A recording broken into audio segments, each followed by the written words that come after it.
Dang, Nate Robinson says he doesn't have long to live if he can't get a kidney replacement. Man, that's wild. That's why they say, man, health is a real wealth. Nate Robinson admits he doesn't have long to live if he doesn't get a kidney replacement.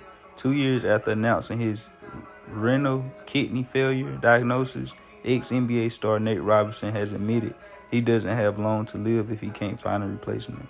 Robinson, an 11-year NBA vet who played for the likes of the Knicks, Celtics, and Bulls, has spent the last 4 years searching for a kidney and shared he'd only survive a week or two without a dialysis machine. Dang, man, that's crazy. I ain't even know that about Nate. Man, that's why they say, bruh, people be so focused on getting rich, getting millions and millions of dollars. But you need to stay focused on your health. Because without it, you ain't going to be able to enjoy nothing.